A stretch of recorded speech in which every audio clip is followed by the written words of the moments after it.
Hi everyone. आज इस lecture में हम लोग थर्मोडायनेमिक्स के 20 ऑब्जेक्टिव क्वेश्चन देखने वाले हैं जो ऑलरेडी एसएससी जेईई एग्जाम में पूछे गए हैं। इससे पहले हमने 6 लेक्चर्स को डिस्कस कर लिया है जिसमें हम लोग 120 क्वेश्चन अबाउट हम लोगों ने एसएससी जेईई का थर्मोडायनेमिक्स के क्वेश्चन को देख लिए हैं। अगर वो लेक्चर आप लोगों ने नहीं देखा है तो एक बार उसको थ्रू आउट फर्स्ट लेक्चर से लेकर 6 लेक्चर तक देख लें। आज हम लोग 7th लेक्चर देखने वाले हैं। ये चैप्टर 3 का है जिसमें हम लोग फर्स्ट लॉ ऑफ थर्मोडायनेमिक्स से रिलेटेड जो भी क्वेश्चन पूछे गए हैं उसको हम लोग देखने वाले हैं। तो लेक्चर शुरू करते हैं। जिस भी क्वेश्चन का आंसर आपको पहले से पता होगा उसका राइट आंसर वीडियो के कमेंट में कमेंट करके बता सकते हैं। बाद में फिर आप चेक कर सकते हैं आपने उस क्वेश्चन का आंसर सही दिया है या नहीं दिया है। तो क्वेश्चन देख लेते हैं। क्वेश्चन नंबर आज हम लोग 21 से शुरू करने वाले हैं। फर्स्ट लॉ ऑफ थर्मोडायनेमिक्स का हम लोग 20 क्वेश्चन इसके पहले वाले लेक्चर में हम लोगों ने देख लिया है। आज हम लोग 21st क्वेश्चन देखने वाले हैं। क्वेश्चन क्या बोल रहा है? N isothermal process is one in which. Isothermal process वैसा प्रोसेस है जिसमें होता है, तो आपको पता है आइसोथर्मल प्रोसेस में टेम्परेचर जो होता है वो कांस्टेंट होता है। कुछ कुछ क्वेश्चन जो है एसएससी जेईई के थर्मोडायनेमिक्स में या फिर किसी भी सब्जेक्ट में बार बार रिपीट हुआ है तो वो आपको ऑलरेडी याद हो जाएगा इस लेक्चर को देखने से। तो एक बार आप लोग थ्रू आउट इसको ज़रूर देख लीजिएगा जब भी एग्जाम आपका होगा। एक बार सारे ऑब्जेक्टिव क्वेश्चन को एक बार ज़रूर देख लीजिएगा, जिससे क्या होगा कि आपके बहुत सारे क्वेश्चन रिपीटेड क्वेश्चन जो है वो आपको माइंड में याद हो जाएंगे, जिससे कि आप ऑप्शन देखते के साथ उसको राइट आंसर सेलेक्ट कर पाओगे। तो आइसोथर्मल प्रोसेस में आपको ध्यान में पता है टेम्परेचर जो होता है वहाँ पर कॉन्स्टेंट होता है। तो ऑप्शन नंबर डी देख लीजिए, the temperature of the system under consideration remains constant during the change. जो टेम्परेचर होता है सिस्टम का वो हमारा कांस्टेंट होता है। कहने का मतलब सिंपल लैंग्वेज में यही है। तो इसका right answer option number D हो जाएगा कि आइसोथर्मल प्रोसेस वैसा प्रोसेस है जहां पर कोई भी सिस्टम का टेम्परेचर जो है, वो जो सिस्टम हमारा कंसिडरेशन में है उसका टेम्परेचर जो होगा वो हमारा कांस्टेंट होगा। तो इसका right answer option number D है। नेक्स्ट क्वेश्चन देख लेते हैं। As per first law of thermodynamics, when any system confined within a boundary is carried through series of operations such that the final state is same as the initial state, then बोल रहा है कि first law of thermodynamics के according जो है क्या होता है कि कभी कभी कोई सिस्टम, व्हेन एनी सिस्टम, जब कभी कोई सिस्टम जो है नंबर ऑफ सीरीज ऑफ वहाँ पर ऑपरेशन किया जा रहा है जिससे कि क्या हो रहा है, फाइनल स्टेट है वो इनिशियल स्टेट के सेम हो जा रहा है, तो उस केस में क्या होने वाला है। तो कहने का मतलब सिंपल लैंग्वेज में क्वेश्चन क्या बोल रहा है कि जब भी कोई साइक्लिक ऑपरेशन हो रहा है या साइक्लिक प्रोसेसेस हो रहे हैं तब वहाँ पर फर्स्ट लॉ के अकॉर्डिंग क्या होता है। तो फर्स्ट लॉ जब भी आपको पता होगा, साइक्लिक प्रोसेस जब भी हो रहा है, नंबर ऑफ प्रोसेसेस हो रहे हैं और साइकिल में हो रहा है, एक साइकिल का फॉर्मेशन हो रहा है, तब क्या होता है, नेट हीट ट्रांसफर जो होता है वो नेट वर्क डन के बराबर होता है। ये आपको ऑलरेडी पता है। तो ऑप्शन देख लीजिए कहाँ पर इक्वल बोल रहा है, तो ऑप्शन नंबर सी है, the net work transfer is equal to net heat transfer. यही ऑप्शन राइट है। जब भी कोई साइक्लिक ऑपरेशन हो रहा है तो फर्स्ट लॉ ऑफ थर्मोडायनेमिक्स बोलता है हमें कि नेट हीट ट्रांसफर जो होगा उस सिस्टम में, या निकल रहा हो या बाहर आ रहा हो या फिर अंदर जा रहा हो, रिजेक्ट हो रहा हो, एब्जॉर्ब हो रहा हो, जो भी हो रहा हो, वो work done, net work done जो भी हमारा throughout net work done मिल रहा है उसके बराबर होता है वो। तो ऑप्शन नंबर सी यहाँ पर राइट आंसर होगा। क्वेश्चन नंबर 23 देख लेते हैं। In an isothermal process the heat transfer is. जब आइसोथर्मल प्रोसेस है तो आपको अभी मैं बताया क्वेश्चन नंबर 21 में कि टेम्परेचर यहाँ पर कांस्टेंट होता है। तो जब कम टेम्परेचर कांस्टेंट हो जाएगा तब क्या हो जाएगा, इंटरनल एनर्जी जो होता है उसका, उस सिस्टम का इंटरनल एनर्जी वो आपका रिमेंस कांस्टेंट हो जाता है। मतलब जो भी एनर्जी था वो वैसा ही रह जाता है, कांस्टेंट हो जाता है। तो जो भी हम लोग वहाँ पर हीट ट्रांसफर होता है, जो नेट हीट ट्रांसफर होता है वो वर्क डन के बराबर होता है, because change in internal energy जो होता है वो आपको जीरो हो जाता है। चेंज इन इंटरनल एनर्जी वहाँ पर जो होता है वो जीरो हो जाता है, यहाँ पर वर्क डन के बराबर होगा। और यहाँ पर जो डी यू था वो हमारा जीरो हो जाता है, ये टर्म जो होता है वो जीरो के बराबर हो जाता है। तो डेल क्यू मतलब चेंज नेट हीट ट्रांसफर या हीट ट्रांसफर जो होगा वो वर्क डन के बराबर हो। तो ऑप्शन नंबर ए यहाँ पर राइट आंसर हो जाएगा, इक्वल टू वर्क ट्रांसफर। ये क्वेश्चन नंबर 23 का right answer option number A है। क्वेश्चन नंबर 24 देख लेते हैं। The area below the PV diagram of a non flow process represent. PV diagram जब हम लोग बनाते हैं उसके नीचे कोई अगर हम लोग प्रोसेस ले रहे हैं, मान लीजिए कि ये हम लोग ने प्रोसेस ऐसे करके ले लिया ऐसे करके, तो इसके नीचे मान लीजिए कि कोई अगर एरिया हमारा है पीवी डायग्राम में, एरिया मान लीजिए इसके नीचे हम लोग, नीचे का एरिया अगर हम लोग बात करें, ये वाला एरिया, ये एरिया हमें क्या रिप्रेजेंट करता है पीवी डायग्राम में। तो पीवी डायग्राम में ये एरिया आप लोगों को पता होगा, ये हमारा वर्क ट्रांसफर रिप्रेजेंट करता है या वर्क डन रिप्रेजेंट करता है। वो डिपेंड करेगा कि हमारा उसका एक्सपेंशन हो रहा है या कंप्रेशन हो रहा है, बट यहाँ पर वर्क ट्रांसफर को रिप्रेजेंट करेगा पीवी डायग्राम में। तो आप लोग वीडियो के कमेंट में कमेंट करके बताइए कि अगर हमारा कर्व जो होगा वो टीएस डायग्राम है, टीएस डायग्राम अगर हम लोग बना रहे हैं और वहाँ पर कोई कर्व है या कोई लाइन है, तो उसके नीचे जो, या उस प्रोसेस के नीचे अगर हम लोग वहाँ पर एरिया देखते हैं टीएस डायग्राम में, तो वो हम लोगों को क्या रिप्रेजेंट करता है। अगर इसके नीचे हम लोग एरिया की बात करें तो ये हम लोगों को क्या बताएगा, आपको वीडियो के कमेंट में कमेंट करके बताइएगा। क्वेश्चन नंबर हम लोग 25th में आते हैं। The efficiency of Carnot engine depends on, Carnot engine का जो एफिशिएंसी है वो डिपेंड करता है। तो आप लोगों को पता होगा कार्नोट एफिशिएंसी का जो कार्नोट इंजन का जो एफिशिएंसी है वो सिर्फ और सिर्फ टेम्परेचर लिमिट पे डिपेंड करता है, क्या टेम्परेचर है। तो एफिशिएंसी का फॉर्मूला आपको ऑलरेडी पता होगा, 1 minus T lower by T higher होता है। तो ये उसका एफिशिएंसी होता है। तो ये सिर्फ और सिर्फ टेम्परेचर के रेशियो पे, टेम्परेचर के लोअर लिमिट और हायर लिमिट पर डिपेंड करता है और किसी चीज़ पर डिपेंड नहीं करता है। वो कार्नोट इंजन का ये एफिशिएंसी होता है और ये एफिशिएंसी किसी भी इंजन से हमेशा ज़्यादा ही होता है। कोई भी रिवर्सिबल इंजन है तब उसके या तो बराबर होगा या उससे दूसरा इंजन, कार्नोट इंजन का एफिशिएंसी जो होगा बाकी सबसे ज़्यादा ही होता है। तो ऑप्शन नंबर हम लोग 25 का ऑप्शन नंबर सी यहाँ पर राइट आंसर हो जाएगा। क्वेश्चन नंबर 26 में आते हैं।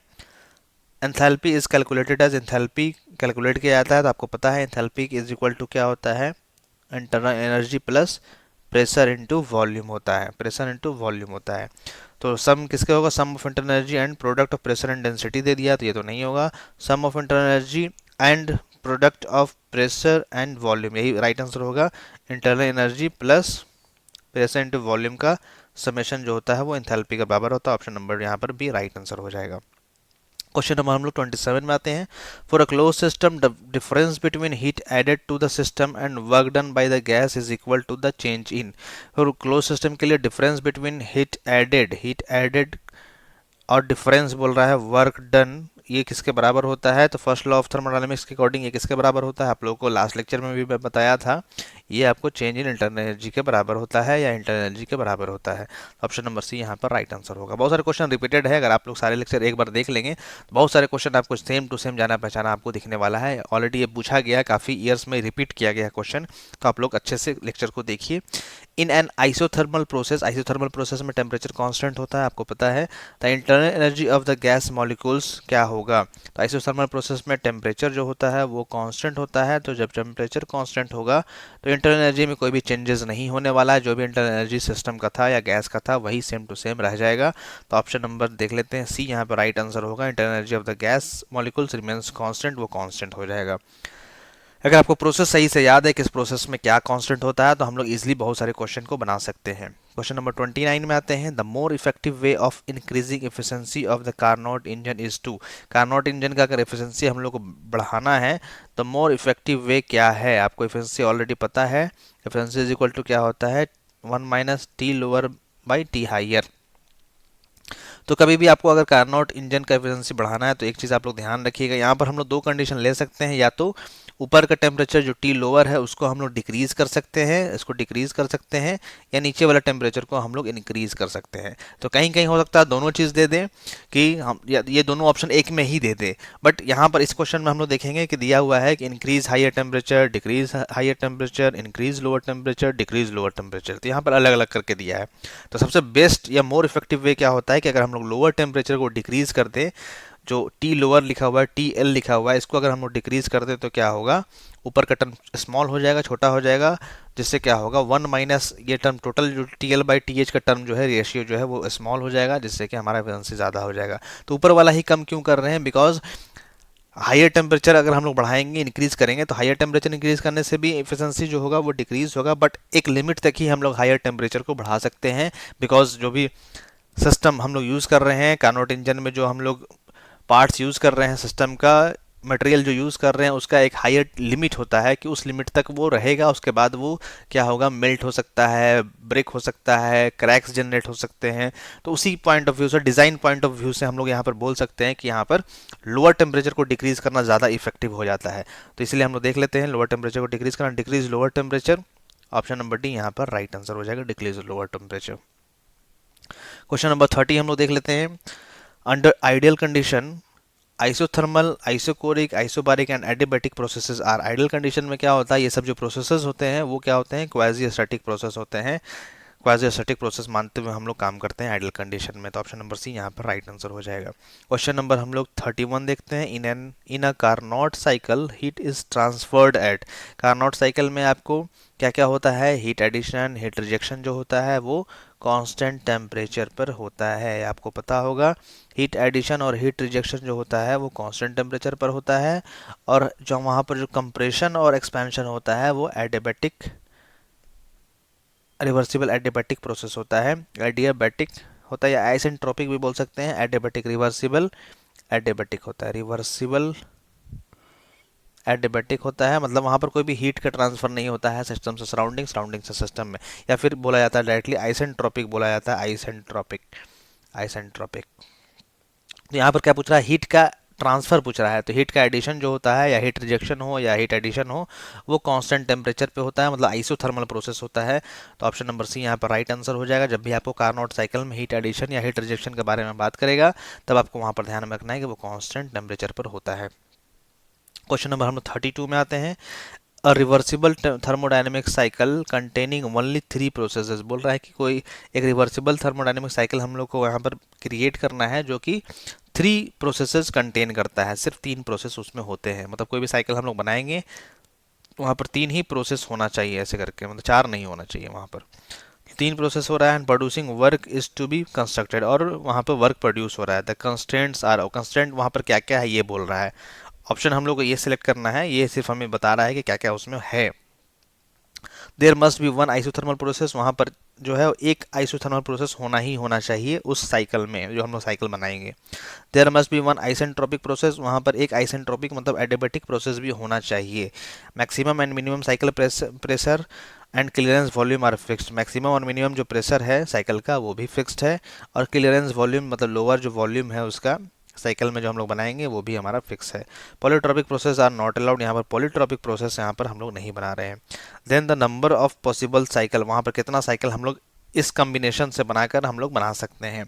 तो ऐसे हम लोग बनाएंगे, तो कहने का मतलब है कि अगर हम लोग पीवी डायग्राम यहाँ पर लेते हैं, तो फर्स्ट जो ए यहाँ पर पॉइंट बोल रहा है वहाँ पर बोल रहा है एक आइसोथर्मल प्रोसेस होना चाहिए, और उसके बाद एक एडियाबैटिक होना चाहिए, और क्लियरेंस वॉल्यूम फिक्स है उसका। तो हम लोग कुछ कुछ करके कम्बिनेशन यहाँ पर बनाते हैं। फर्स्ट हम लोगों ने बनाया यहाँ पर, मान लीजिए कि हमारा आइसोथर्मल है, अपर यहाँ पर प्रेशर फिक्स कर दिया हम लोगों ने, एक प्रोसेस कांस्टेंट प्रेशर प्रोसेस कर दिया, और यहाँ पर फिर हम लोगों ने एडियाबैटिक कर दिया, एडियाबैटिक कर दिया, ऐसे हुआ क्लॉकवाइज। तो एक साइकिल हमारा ये कंप्लीट हो गया। तो ये वाला हमारा क्या हो गया, एडियाबैटिक हो गया, बिकॉज स्टीपर है एडियाबैटिक। ये हमारा आइसोथर्मल है, और ये हमारा कांस्टेंट प्रेशर पर है, बिकॉज यहाँ पर बोला है कि मैक्सिमम प्रेशर फिक्स है। तो मैक्सिमम प्रेशर फिक्स है, तो हम लोग एक कांस्टेंट प्रेशर प्रोसेस भी ले सकते हैं, या फिर कांस्टेंट वॉल्यूम प्रोसेस भी ले सकते हैं। तो इस टाइप से यहाँ पर हम लोग ऐसा यूज़ करके दो तरीके से हम लोग यहाँ पर बना सकते हैं साइकिल। एक ऊपर का प्रेशर पे हम लोगों ने कांस्टेंट प्रेशर ले लिया। एक बार हम लोग साइकिल बनाएंगे जब हम लोग नीचे में कांस्टेंट प्रेशर ले लेंगे। यहाँ पर स्पेस कम है, इसलिए मैं रफली आप लोगों को बनाकर दिखा दे रहा हूँ।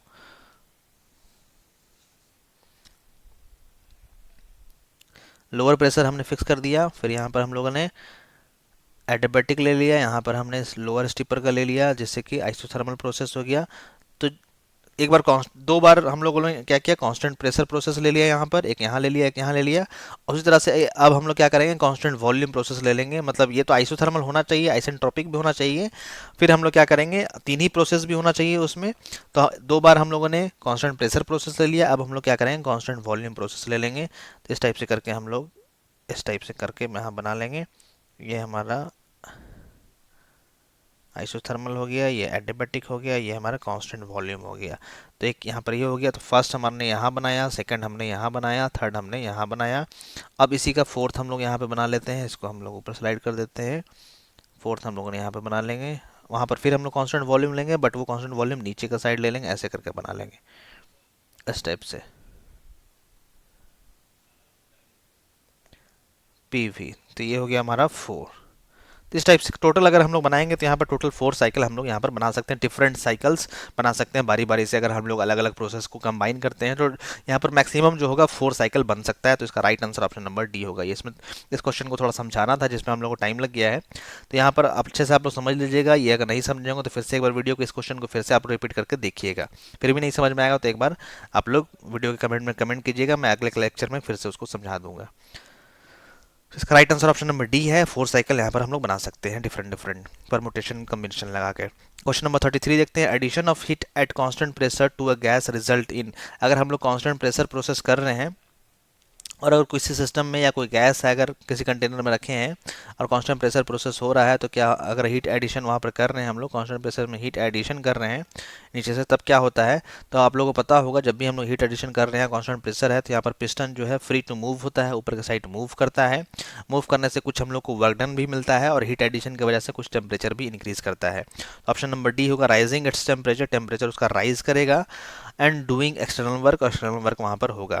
फर्स्ट है राइजिंग टेम्परेचर, ये तो सही बोल रहा है, बट और भी कुछ कुछ चीज़ें हो सकती हैं। और कांस्टेंट प्रेशर बोल दिया तो ये तो ऑप्शन होगा नहीं।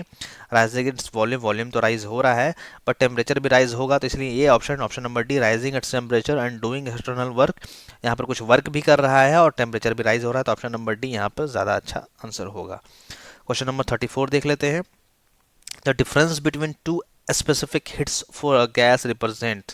बोल रहा है स्पेसिफिक हिट गैस का अगर है, दो स्पेसिफिक हिट है, मान लीजिए सीपी है और सीवी है, उस दोनों के बीच को अगर हम बीच का डिफरेंस देखते हैं तो वो क्या रिप्रेजेंट करता है। तो आप लोग यहाँ पर एक तो हम लोग पढ़े हैं थे लास्ट लेक्चर में कि वो डायरेक्टली हम लोग रिप्रेजेंट करते हैं कि कैरेक्टरिस्टिक गैस कांस्टेंट है वो रिप्रेजेंट करेगा, बट यहाँ पर उस रेंज उस टर्म में यहाँ पर ऑप्शन में नहीं दिया हुआ है। यहाँ पर वर्क के फॉर्म में दिया है, वॉल्यूम के फॉर्म में दिया है, एनर्जी के फॉर्म में दिया है, ऐसे दिए हुए हैं। तो ऐसा दिए हुए तो यहाँ पर क्या रिप्रेजेंट करेगा वो हम लोग को बताना है। तो हम लोगों ने ऑलरेडी पढ़ा है, आप लोग अच्छे से पढ़े होंगे स्पेसिफिक हीट के बारे में। तो क्या होता है, स्पेसिफिक हीट जो होता है सीपी का वैल्यू जो ज़्यादा होता है सीवी के कंपेरिजन, सीपी जो होता है वो बड़ा होता है सीवी के कंपेरिजन। तो सीवी जो होता है जब कांस्टेंट वॉल्यूम पे होता है और हीट सप्लाई कर रहे हैं तब कितना हीट सप्लाई करना है 1 डिग्री टेम्परेचर इंक्रीज करने के लिए। सीपी जब होता है कांस्टेंट प्रेशर पे होता है तब कितना हीट हम लोग को सप्लाई करना है 1 डिग्री टेम्परेचर को इंक्रीज करने के लिए। तो यहाँ पर जो होता है वो जब हीट सप्लाई करते हैं सीवी के टर्म में, मान लेते हैं फर्स्ट हम लोग देखते हैं सीवी के टर्म में, यहाँ पर जब हीट सप्लाई करते हैं सिर्फ और सिर्फ वो टेम्परेचर को इंक्रीज करता है।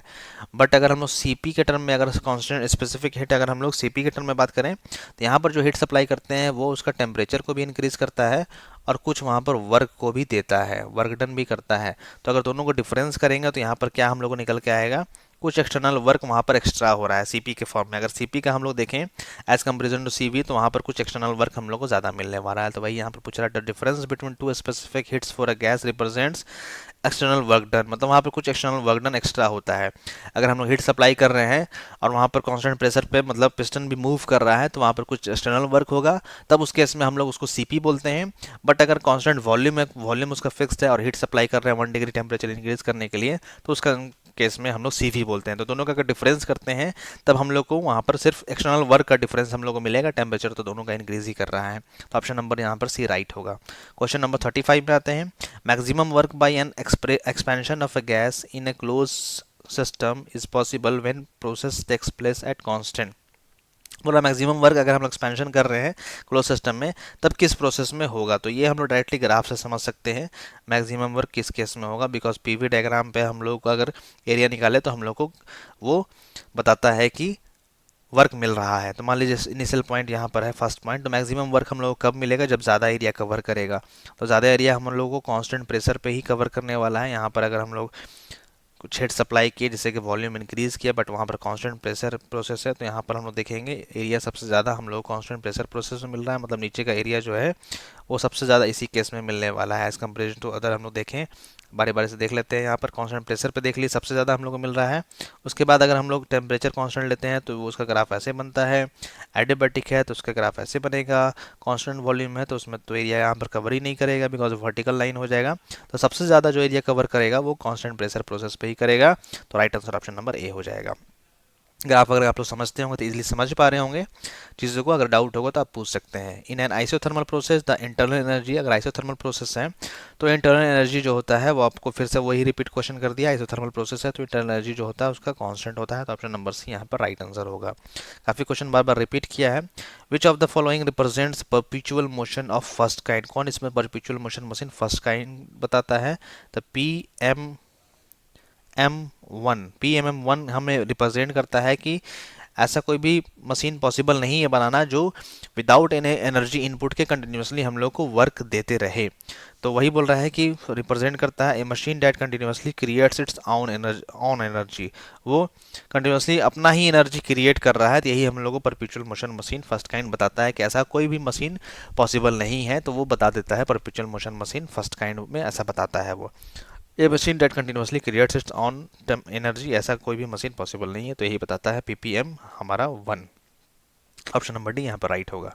क्वेश्चन नंबर 38 में आते हैं। फर्स्ट लॉ ऑफ थर्मोडायनेमिक्स क्या बताता है हमें? तो फर्स्ट लॉ ऑफ थर्मोडायनेमिक्स से हम लोग रिलेशन निकालते हैं कि कोई भी प्रोसेस है तो वो del Q net heat transfer अगर साइकिल हो रहा है तो नेट वर्क डन के बराबर होगा, या फिर वहाँ पर एक और टर्म आता है, अगर कोई प्रोसेस के बारे में बात कर रहे हैं सिंगल प्रोसेस के बारे में, तो वहाँ पर एक इंटरनल एनर्जी के बारे में टर्म आता है। इतना ही हमें बताता है। Enables to determine change in internal energy, सही बोल रहा है, वो हमें डिटरमाइन करता है चेंज इन इंटरनल एनर्जी के बारे में। उसके बाद बोल रहा है does not help to predict whether the system will और नॉट अंडरगो चेंज, ये सही बोल रहा है कि वो हम लोग को प्रेडिक्ट करने में हेल्प नहीं करता है कि सिस्टम में कोई चेंजेस हो रहे हैं या नहीं हो रहे हैं। ये सब चेंजेस के बारे में नहीं बताता है, वो सिर्फ हमें इंटरनल एनर्जी के बारे में बताता है। Does not enable to determine change in entropy, ये भी सही बोल रहा है कि वहाँ पर एंट्रोपी को डिटरमाइन करने में वो इनेबल नहीं है। फर्स्ट लॉ ऑफ थर्मोडायनेमिक्स, ये भी सही है, ये भी सही है। इस तरह से ऑप्शन ऑल ऑफ दीज जो है वो सही होगा। ऑप्शन बी में थोड़ा सा आप लोगों को डाउट हो सकता है, बट वो चेंजेस के बारे में नहीं बताता है, प्रेडिक्ट नहीं कर पाता है वो चेंजेस के बारे में। Does not help to predict whether the system will और नॉट अंडरगो चेंजेस, वो प्रेडिक्ट नहीं कर पाता है।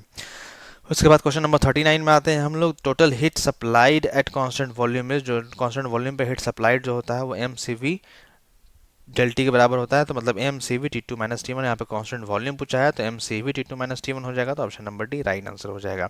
वही अगर कांस्टेंट वॉल्यूम कांस्टेंट प्रेशर पे अगर बोलता है हीट सप्लाइड तो वो MCP T2 माइनस T1 होता है, बट यहाँ पर कांस्टेंट वॉल्यूम पे बात कर रहा है।